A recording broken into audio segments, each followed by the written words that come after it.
जब मणिपुर में आदिवासी महिलाओं को नंगी करके परेड करवाया जा रहा था, तब प्रधानमंत्री प्रचार मंत्री बने हुए थे। कर्नाटक में बजरंग दल वालों को बजरंग बली बताकर वोट मांग रहे थे। अब वीडियो सामने आ गई है तो कह रहे हैं हम इन्हें माफ नहीं करेंगे। रूस और यूक्रेन के बीच युद्ध एक फोन पर रुकवा देने वाले मोदी मैतेई और कुकी के बीच चल रहे कत्लेआम पर 2.5 महीना बाद बोल भी रहे हैं तो सिर्फ इतना कि हम इन्हें माफ नहीं करेंगे। सवाल है कि माफ नहीं करेंगे तो और क्या करेंगे? शिवराज की तरह बुलाकर पैर धुलेंगे, आदिवासी पहनावे में फोटो शूट करेंगे या आदिवासी लोकगीतों पर नाच करेंगे? बड़ी बेसब्री से इस देश के लोग जानना चाहते हैं कि अब प्रधानमंत्री क्या करेंगे। फिर किसी को दिल से माफ नहीं करेंगे, फिर किसी समुदाय की कपड़ों से पहचान करेंगे, या इनमें भी बेतुका हिंदू मुसलमान करेंगे, या आदिवासी महिला को राष्ट्रपति बना दिया है, देखो देश पर मैंने कितना बड़ा एहसान कर दिया है, बोलकर खुद का बखान करेंगे, खुद की सरकार का गुणगान करेंगे। जिस सरकार के मुख्यमंत्री इतने निकम्मे हैं कि 2.5 महीने से प्रदेश में कत्लेआम को नहीं रोक पा रहे हैं, ऐसी सैकड़ों घटनाएं हो रही हैं, खुद ही बता रहे हैं। जिस सरकार के गृह मंत्री इतने निकम्मे हैं कि पूर्वोत्तर में आग लगी हुई है और पश्चिम के एक राज्य में विधायक जोड़ तोड़ रहे हैं। जिस सरकार के प्रधानमंत्री खुद इतने गैर जिम्मेदार हैं कि आग देश के पूरब में लगी हुई है और पश्चिम देशों की यात्रा करके अपना माहौल बना रहे हैं। जिस सरकार के पालतू मीडिया वाले इतने बिकाऊ हैं कि मणिपुर में मौत का मंजर नहीं दिखा रहे हैं, कह रहे हैं देखो अमेरिका में लोग मोदी मोदी के नारे लगा रहे हैं। जिस सरकार के समर्थन से बनी राष्ट्रपति आदिवासियों की इतनी बड़ी हितैषी हैं कि कत्लेआम बलात्कार पर मुंह नहीं खोल रही हैं, शांति की अपील नहीं कर पा रही हैं, राष्ट्रपति शासन नहीं लगा पा रही हैं। सोचिए अपनी सरकार की कैसे नाकामी छुपा रहे हैं। मुंह खोल भी रहे हैं तो राजस्थान छत्तीसगढ़ का जिक्र कर रहे हैं, मध्य प्रदेश का नाम तक नहीं ले पा रहे हैं।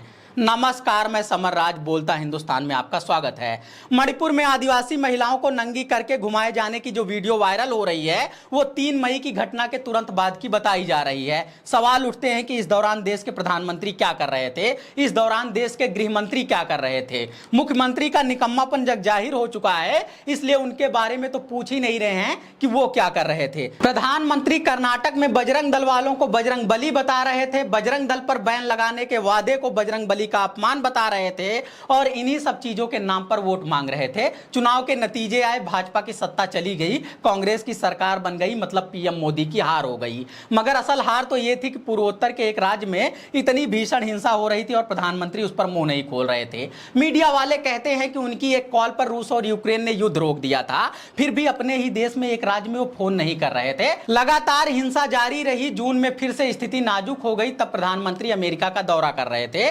अमेरिका में जाकर शांति का पाठ पढ़ा रहे थे। मीडिया वाले उन्हें विश्वगुरु बता रहे थे, मगर मणिपुर के बारे में एक लफ्ज नहीं बोल पा रहे थे। वहां के लोगों को मरते कटते देखकर पता नहीं क्या मजा पा रहे थे। मीडिया वाले भी कुकी समुदाय को आतंकी बता रहे थे, एकदम एक तरफा न्यूज दिखा रहे थे। मैतेई समुदाय को एसटी कैटेगरी में डालने पर भड़के कुकी समुदाय का रिएक्शन राजनीतिक था, उसको हिंसक अराजक होने से रोकने में नाकाम हुई सरकार को जिम्मेदार नहीं ठहरा रहे थे। अब जुलाई में भी मणिपुर उसी तरह से हिंसा की आग में जल रहा है। पुराने कुछ वीडियो वायरल हो रहे हैं, तब लोगों को वहां के हालात के बारे में पता चल रहा है। महिलाओं को नग्न करके घुमाने, गैंगरेप करने और उनके परिजनों को मार देने की खबर के बाद देश भर में कोहराम मच गया। तब जाकर प्रधानमंत्री पहली बार अपना मुंह खोल रहे हैं, कथित तौर पर संवेदना व्यक्त कर रहे हैं। आधे 1 मिनट बोल भी रहे हैं तो दुख जाहिर कर रहे हैं, नाराजगी व्यक्त कर रहे हैं, मगर इनका समाधान कैसे होगा कुछ नहीं बोल रहे हैं। मणिपुर में हो रही हिंसा की तुलना राजस्थान और छत्तीसगढ़ की कुछ घटनाओं से कर रहे हैं, मगर ऐसी ही अमानवीय घटना का वीडियो मध्य प्रदेश से वायरल हुआ था, उस पर कुछ नहीं कह रहे हैं। मतलब चौतरफा दबाव बन जाने के बाद प्रधानमंत्री बयान दे रहे हैं और बयान देने के नाम पर भी फॉर्मेलिटी कर रहे हैं। दिल से माफ नहीं कर पाऊंगा टाइप हरकत कर रहे हैं, चुप्पी के लिए खुद को माफ करूंगा या नहीं इस पर कुछ नहीं कह रहे हैं। गृह मंत्री भी लगभग ऐसी ही हरकत कर रही हैं, देश भर की कानून व्यवस्था देखने के बजाय राज्यों की राजनीति कर रहे हैं। राष्ट्रपति भी मानो बस इतने बड़े पद पा जाने का एहसान जता रही हैं, बद से बदतर हालात हो गए हैं मगर कोई ठोस कदम नहीं उठा पा रही हैं। उनसे बेहतर स्टैंड तो चीफ जस्टिस चंद्रचूड़ का है, जो हालात पर न सिर्फ चिंता जता रहे हैं बल्कि एक्शन लेने के लिए सरकार पर दबाव बना रहे हैं।